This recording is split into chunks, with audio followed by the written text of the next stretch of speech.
Maar eerder uit 'n ander vertaling elke week tot en met ons nou klaar is oor 4 weke. Kan julle vir ons so halfpad met hulle?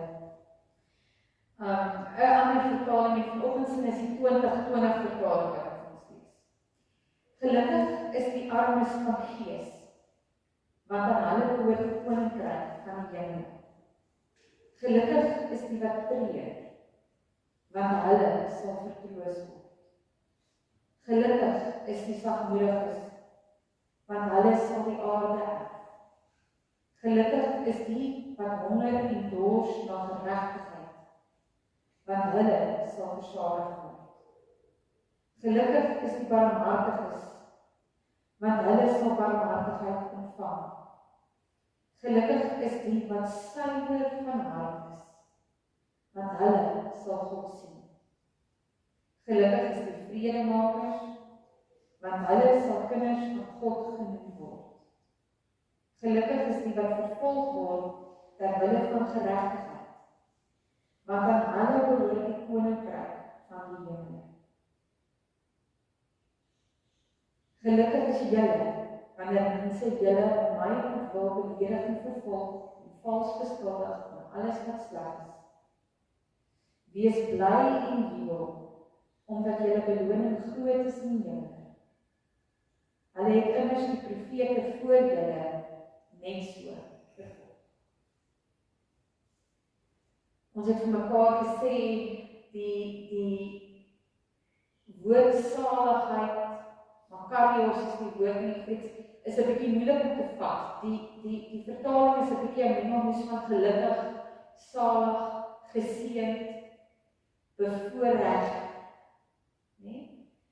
En dat dit eintlik 'n vervullingsding is. En wanneer Jesus na hierdie saligsprekinge begin sy prediking met hierdie en sy werklik begin, dan kom gooi hy 'n bietjie perspektiewe op. Hierdie week is nou ook Hemelvaart en dis die einde van opstandingstyd en ons gaan donderdag ook Hemelvaart op 'n bietjie alternatiewe manier vier. Maar hierdie uitnodiging is ook juist in die tyd om 'n bietjie ons perspektiewe, dalk 'n bietjie 'n nuwe kleur te gee, dalk 'n bietjie die appelkar in ons gedoek te kom omgooi. So as die Here jou uitdaag, vat asseblief die uitdaging aan. Want die Here wil mooi dinge met ons doen in die tyd. En julle weet ook al vir my was die route tot hier was vir my baie uitdagend. Die eerste een was nogal redelik maklik. Geseënd is die wat arm vas van gees is, nee, of die wat weet hoe afhanklik hulle van God is. Dit ons bietjie na Psalm 73 gekyk na Asaf. Asaf wat gesê hy het agtergekom afhanklikheid is 'n keuse. Ons kies om afhanklikheid te wees. God het dit as ons 'n geskenk gegee. En dan sy stryd dat hy as hy bietjie begin blind oog kyk en bietjie na ander en bietjie sy oog van God afhaal, sy afhanklikheid skuif na ander dinge wat vir hom lekker is, dinge wat vir hom uitdagend is, dan voel hy al verder van die Here en dan begin hy gemors droog maak in sy lewe. En dat hy besef al is die afhanklikheid van die Here nie altyd voorspoedig in sy oë nie, en al lyk dit altyd so mooi soos ander nie, is dit vir 'n goeie plek om te wees, want dan weet hy is vol van die Here se voorsienigheid. En hy weet wat hy het om uit 'n goeie plek. Die tweede week het ons gekyk en hier het dit dinge vir my persoonlik 'n bietjie meer uitdagend gehad, want die wat tree. Jy kan nou nog ek vanoggend 'n ander keer aansit is ek hoor net hierdie week weer, ek gaan nie hy is swak. En dan kom sê Jesus, maar die van ons wat tree is geseënd, want ons sal vertroos word. En ons het 'n bietjie eerlik gekyk na tree, want waar tree vandaan kom is 'n ek voel te nagekom, né? So ek beleef pyn, teëspoed, slegte goed in my lewe. Hoe heil ek? Het ons mekaar gesê, daar's 'n paar eerlike maniere. Ek het vir julle gesê van die maniere hoe ek al geheil het van God is. En glo julle het dit ook. Partykeer wip ons en ons gaan sit in 'n hoek en ons speel saam met iemand. Ander kere maak ons oorlog hulle spoegspan en ons wil die hele tyd hê mense moet kantjies en ons beklei met mekaar wat dit woed. Ander kere loop ons sommer net weg van die tafel af totaal en aan. Partykeer sit ons en saak so hard dat niemand by ons kan uitkom of ons vrede kan, wat ons hou so aan hou pakkie pang vas. En toe het ons 'n bietjie by Paulus gaan sit in 2 Korintiërs waar Paulus man dat dit so sleg gaan. En hy het so erg gaan, die pyn is so erg, die uitdagings is so sleg in hulle lewens, dat hulle gedink het hulle gaan dood. Maar dit het 'n tyd was dat hulle nie sterk genoeg was om hulle pyn en hulle seer te hanteer, want dit het ruimte geskep dat hulle besef, omdat hulle afhanklik van God is, dat God hulle red, en dat God hulle seer en bemoedig gaan verander. En dat as ek en jy kies om by die Here te huil, by die Here te tree, dan gebeur 2 dinge. Die eerste ding is die Here troos ons, maar hy verander ook ons stories in stories van bemoediging. Hy maak dit goeder meer. As ons hom kies om by hom te tree. Verlede week was seker die moeilikste week wat ek in die laaste 10 jaar in my lewe eendag na ons gee. En dit was die geseënd is die wat sagmoedig is. Nee? Want ek is daarom maar 'n vurige mens in my hart, ek beheer baie hard, en probeer baie hard wys wat die Here vir my nee. Maar dit is mekaar gesê, ons het nogal 'n paar vooraf opgestelde idees. Ons het nogal 'n manier ons na sagge aarde mense kyk as swak. Dit was nie anders in die Bybel se tyd nie. Jesus het juist dit gesê. En ons het mekaar herinner, net 2 mense in die Bybel is gesê hulle is sagmoedig. Moses en Jesus. Niemand anders nie. Weet jy van jou, maar Moses was nie 'n sagte ou nie. Hy was nie swak nie. Maar daar was iets aan sy karakter wat hom dit gegee het. En ons het dit op mekaar gesê. Dit was sy manier hoe die Here hom kon vorm om geen spyte van die warrel emosies in sy hart met die mense om hom in liefde om te gaan. Christus weet ons is die perfekte voorbeeld. In plaas homself van 'n kruis af red en almal straf, kies hy om homself op te offer. Dit ons mekaar gesê, die definisie wat ons daarom van sagmoedig het, is om onsself terug te hou, partykeer ten koste van onsself, sodat God se liefde kan sien.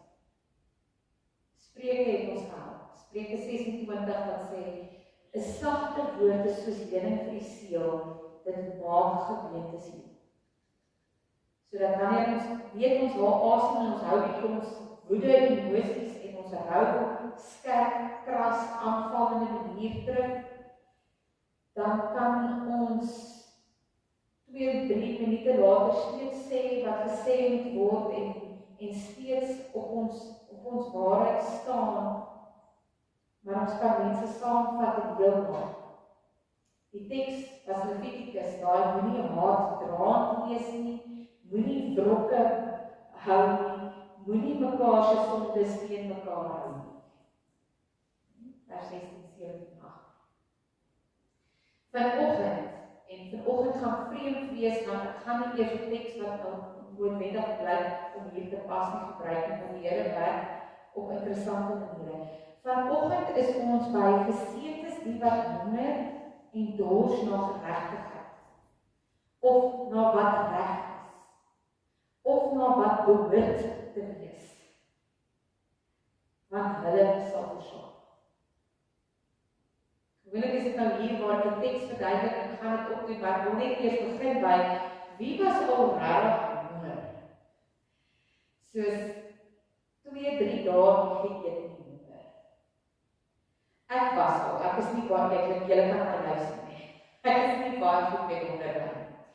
Maar ons het dan een keer 'n uitdaging aanvaar en met tye was al sleg dat daar nie baie kos was, maar as jy net 'n broodjie ten minste in die oggend het, dan jy nog geseën net dat jy nog honger.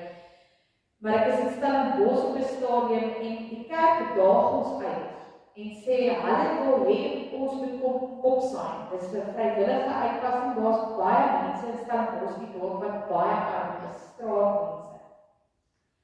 Hulle daag ons uit om vir die straatligbediening onsself te kom opoffer vir 3 dae. Hier is hoe die reëls werk. Vir 3 dae kry jy R5 'n dag. Kyk, dit was dan nou 2013, so dis dan so R20 werk. Maar jy kry R5 'n dag, dis jou budget vir die dag, vir 3 dae, kry jy elke dag R5. So hulle gee vir jou R15, en dan het hulle nou gedeel, baie veilig is daar so een brug net buite die dorp, ons gaan onder die brug slaan, so hier's die reël, dag 1, bring jy jou tandeborsel, jou selfoon, jou armgoed wat jy normaalweg sou hê, met jou klere, jy mag daar nog kombers bring, maar jy moet op heeltyd by jou dra, dan kom gee jy jou luxuries nou in, so dan dag 1 kan ek nog onthou, ons was vir 5 of 6 baie brawe mense, en ek het een van my baie goeie vriende, Dirk Stein staan in ons borsels op ons tande. En dan ons gaan nou ons tandeborsel, ons gaan nou dit uit, en ons sit, ons goed in die boks, ons gaan nou 3 dae, maar dit gaan maklik wees. R5 gaan nie verder. En ons het gecheat en nog kos gekoop vroeg die oggend, en hulle het daar nog so 'n bietjie gedeel, wat ek nog skelm in hulle sak saamgedra. Dag 2 het moeilik gegaan, dag 3 wil ek terug. Want ons dan dag 2 het ons besef, as 4 van ons R5 saam sit, dan het ons genoeg om 'n brood te koop en te deel. Maar intussen het jy nou 'n koeldrank gesoek, so ons het 'n koeldrank opgekoop en dis op dag 3 was dit op, so dag 3, een dag, niks het dit nie. Dit was horribaal. Daai aand het niemand van ons regtig geslaap onder daai brug nie. Die eerste aand het ons weer nog gekuier, die tweede aand was dit nogal raai, want ons moes nou in hierdie avontuur en die derde dag het net gewerk. Wat is die punt? Dit was 'n bietjie 'n kyk na iemand wat ons nie raak gesien het in die dorp voor dit se lewe. Geseënd is die wat honger na geregtigheid. Ons het 'n baie ideale opsie vir geregtigheid, nee. In die dorp wil ons baie graag hê Cheese Boy en al die ganglede moet tog net uit die dorp, want dit is reg wat is verkeerd wat hulle doen. So dit is reg om geregtigheid daar te wil hê. Ons wil baie graag hê die mense wat nie ons hou wil dit vir goed gaan en as dit hulle sleg gaan help ons baie graag. Maar daai ouens aan die verkeerde kant van die dorp, die mense wat goed doen wat ek nie van hou nie. Die ouens hier in die lokasie. Van hulle doen ons geregtigheid al minder nie. Party van ons nie, party van ons is baie mooi voorbeeld. Gaan nie naam op nie, wat hoor ek julle goed gemaak. Maar vanoggend, op die gebedsdag vir die land van vrede, dan stem me 'n dag kom nader, daar's groot vrese op geregtigheid gaan wat geskied. En vanoggend wat ons die realiteit waarin ons leef, dat daar 'n klomp goeders in die dorp aan gang is, positief, maar ook uitdagend en negatief, en ons al hoe minder ons veiligheid begin vertrou. Vanoggend moet ons praat oor wat reg is in Jesus. En daarom vertel ek graag vanoggend vir jou die storie van die barmhartige Samaritaan. En onthou ek het gesê, dis 'n vreemde plek om te begin, want volgende week doen ons geseënd is die barmhartiges, nee? Maar daar's 'n fase hoe hierdie ding werk. Jesus begin eers by God, ons moet afhanklik wees van God. Dan, hoe hanteer ek my pyn eers by God, en dan sagmoedig, hoe hanteer ek my konflikte, wanneer ek my pyn klaar hanteer het, met sagmoedigheid. En dan gaan hy in die volgende fase van, dan het ek en jy 'n sin van geregtigheid, 'n regtig diep honger, so honger dat jy 'n halwe koei kan opeet, diepe honger in jou diepste ontwikkel vir wat reg is, dan kan ons aanstap barmhartigheid. So die storie van die barmhartige Samaritaan gaan ek ook vanoggend nie lees nie. Maak asseblief jou Bybel oop by Lukas 10 as jy wil, vers 25 en check my of my feite reg onthou het, want ek baie handig vind. Want dit is een van my mooiste gelykenisse van Jesus wat Jesus ooit kon vertel. Jesus preek en hy loop en hy preek. Preek het nou nie soos dit gelyk waar ek lekker vooruit praat en julle sit net en luister vir 'n uur. Dit was 'n bietjie anders. Hulle het gesit in groepe, wie ook al die rabbi aan diens was of wie ook al die preek begin het sou praat, en dan sou ander rabbies en skrifgeleerdes en familiehoofde wat kennis ook gehad het, en selfs nog normale mense wat vra het, sou tussenin kon vra. So amper 'n question-answer tyd na die tyd. En hy was baie keer tussendoor. En hierdie is een van daai gevalle. Jesus sit en hy's besig om mense te leer, en hier kom 'n weggeleerde verby. Nou weet ons teen hierdie tyd wou hulle nou al Jesus uitvang. En Jesus was nie die mees populairste prediker in die dorp nie. Hulle het hom uitdagend gevind, so hulle het hom die hele tyd probeer uitvang, want hulle kon nie verdra dat Jesus altyd doen wat reg is. En Jesus is besig om mense vrae te laat vra, en daai vrae het hulle ongemaklik laat vind. En so hierdie weggeleerde probeer vir Jesus uitvang. En hy vra vir die Here, wat is nou reg? Hoe weet ek lewe reg? En Jesus sê, ek weet nie. Wat het jy geleer uit die wette? Jy is dan nou 'n weggeleerde. Wat het jy geleer? En die man antwoord hom en hy sê, jy wil die Here God jou God lief hê met jou hele siel, al jou krag, jou hele verstand, daar is ons heel eerste preek daar alweer, en jou naaste soos jouself. En Jesus sê vir hom, maar nou gaan en doen dit. En hierdie ou sê nee, dit kan nie so maklik wees nie, dis my naaste ding. En Jesus is uitgeslawe, want hy sê vir hom, kom ek vertel jou 'n verhaal, en hier's hoe die verhaal verloop. Hy skep die toneel van Jericho na Jerusalem. Ek wil sê so ver so swart riggings, maar dit swart riggings is dalk 'n bietjie meer seer as swart riggings se afstand. En dit was 'n gereelde pad wat mense moes loop. Hierdie pad was gevaarlik. Dit was gebergtes in die woestyn. Daar was nie sekuriteit nie, die Romeinse soldate was helfte van die pad nie sigbaar nie, en die wat daar was, het ook maar baie lekker hulle eie gewin op redelik gedoen. En so is die tyd daar. dat as jy sekere tye daar loop en as die hoofdtyd nie of alleen daar loop, is daar twee dinge wat gaan gebeur. Of rowers gaan jou oorval, of wilde diere gaan jou eet. So mense het maar in groepe saamgetrek, of hulle het in tye waar daar geredelik mense gereis het, het hulle geloop, sodat daar meer as een is, dat jy nou nie jouself sit nie. Nietemin, Jesus sê op hierdie pad, in sy storie, in sy gelykenis, vertel hy die verhaal van hierdie man, was op pad Jerusalem toe van Jericho af.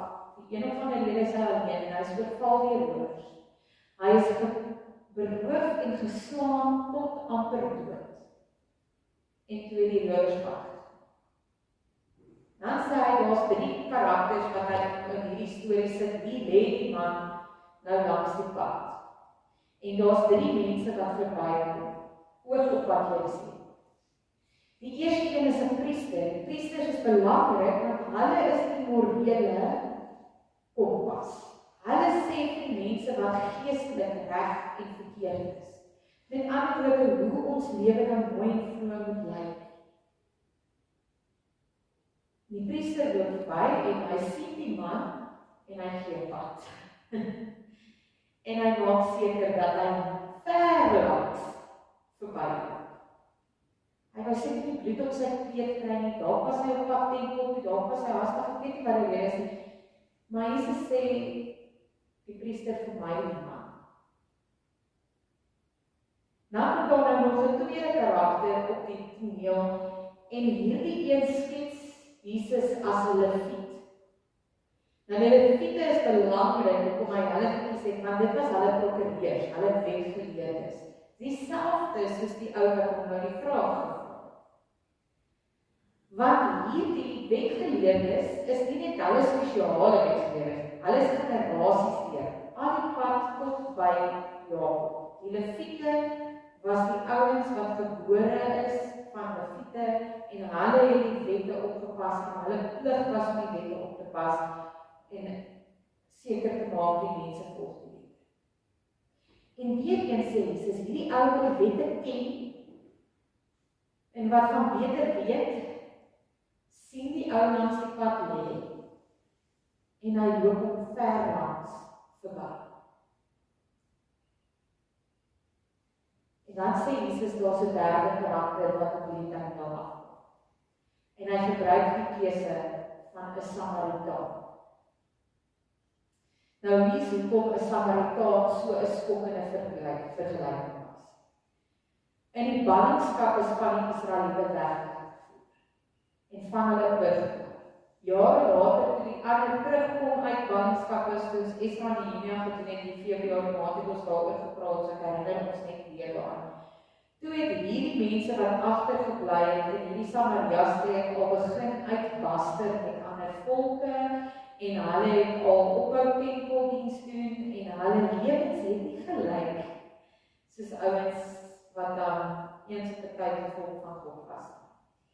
Hulle wou ook om help en terugkom en toe die Israeliete besluit, julle is nou vuil en gebaster en nie meer suiwer nie, so julle bly met al julle sondes op julle hoop nie, ons sal voortgaan ons eie. So hierdie mense het nie goed betrek. En ek wil net baie eerlikheid sê, ook as mens die goeders gaan lees, dan het die Samaritane ook nie noodwendig die Israeliete oophartig ontvang. Dit was die politiek tussen hierdie twee groepe, wat nou hierdie stuk grond saamwerk, saamleef, maar nie vriendelik saamleef. So dit was 'n onwelkom baster uit die samelewing geskop vir 'n rede persoon wat nou hier verbykom. En Jesus skets die beeld, hy is op reis, met ander woorde, hy is op pad iewers heen. Hy is nie besig om te vertoef nie, sy eindpunt is nie Jerusalem nie. Hy is nie op pad ooste toe, sê van die teoloog, want dit was redelik maand toe hulle nou op handel gedryf. En hy kom ook op die man, en hy stop. En hy sit verbande op die man se wonde. Hy laai hom op sy donkie. Hy vat hom by Jerusalem in, na 'n herberg toe. Hy betaal vooraf die rekening, 10 teenoor hom omdat die herbergier hom nie sou vertrou het, as hy gesê het, ek moet al water nie. En hy sê, maar as dit nie genoeg is nie, wanneer ek weer terugkom, saam met jou weer ewiglik op pad is, dan betaal ek jou die res. En hy gaan op sy.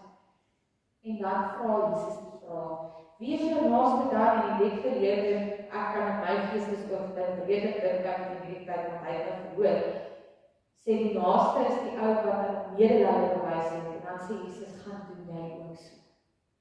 En die storie gaan aan. En vir jare het ons hierdie storie as die barmhartige Samaritaan onthou, want dit is 'n baie belangrike ding. Hoe moet ons hierdie doen? Maar daar's weggeskuil in hierdie storie, iets in hierdie Samaritaanse hart van wat reg is. Wat geregtigheid beteken.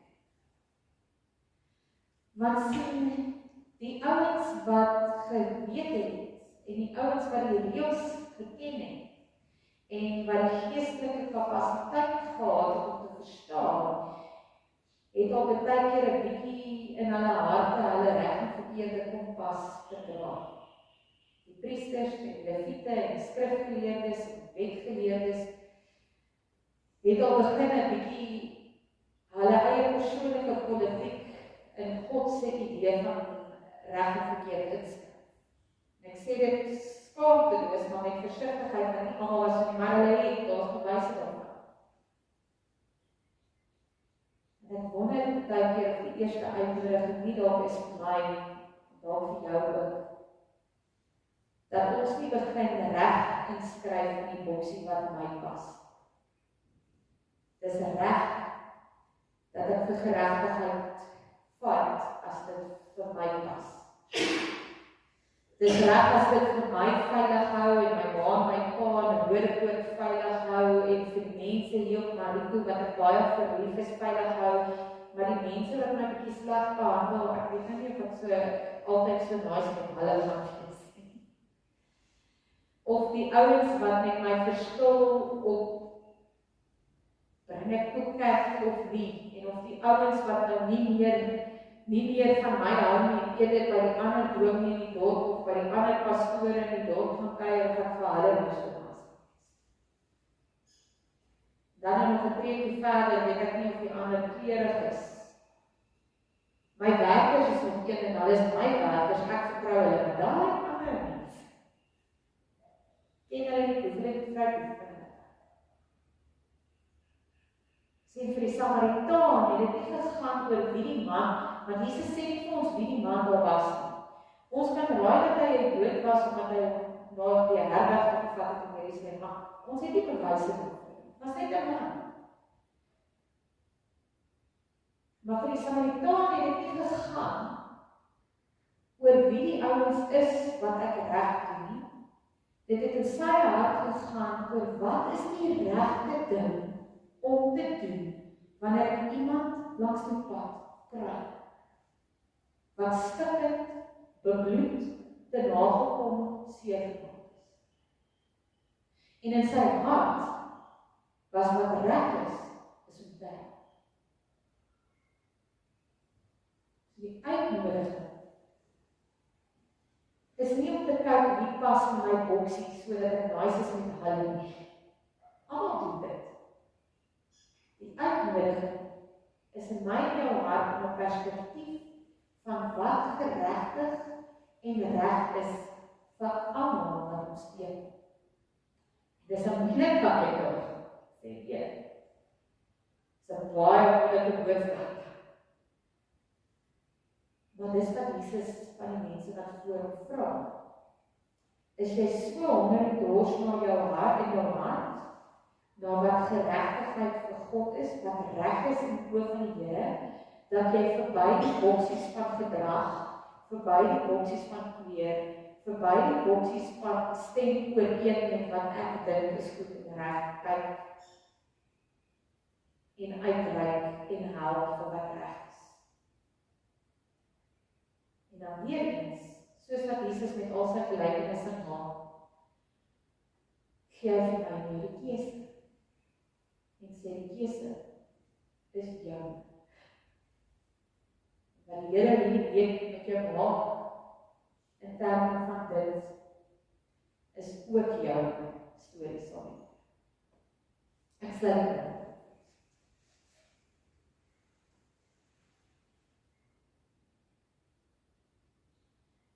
Here, dit is so moeilik om baie keer te onderskei wat reg is vir my, wat reg is vir ander, wat tussen reg en verkeerd te probeer die beste doen. Here, jammer dat dit baie keer vir ons boksies veroorsaak, dat ons baie keer ander uitsny, ander weg is. Maar dankie Here vir u Gees in ons. Dankie vir die gelykenis met die barmhartige Samaritaan. Wat ons eerstens herinner dat baie keer al het ons al die kopkennis as ons hart nie by u is nie. Dat loop ons die gevaar om verkeerd te sien wat reg is. Maar Here, dankie dat ons weet u Heilige Gees nooi ons konstant uit om te doen wat reg is teenoor almal. Gelyk. Here, op hierdie ongelooflike mooi stil Sondag wat ons as kerk in Suid-Afrika bid vir vrede in ons verkiesings, bid vir vrede in die tyd wat oploop daarheen en ook daarna, wanneer ons in ons hart twyfel en vrese en baie realistiese feite op die tafel het wat sê, die kan gevaarlik uitdraai, weet ons eers God. Eers ons Here. Ag Here, kom gee wat reg is ons aan. Laat die vrede geskied. Maak ons die mense wat anders leef, anders lyk en anders kyk. Omdat ons wil hê wat reg is. Sodat ons weet ons sal geversadig word. En wanneer ons weet ons doen wat reg is teenoor u en teenoor u liefde en u Gees in ons, hoef ons nie te kompeteer in die wêreld daarin. Ons kan vrede vier. Here, wees saam met elke een van ons wat op die paaie is, wat familie naweek het, wat toekennings ontvang, wat siek is vanmôre, wat werk. Wees saam met die van ons wat die beplan deel van ons te hê, wat nog nie hier is nie, wat nog kyk. Maar dankie Here dat ons ook hierdie uitdagende uitnodiging vanoggend by u voete. En u wil aan.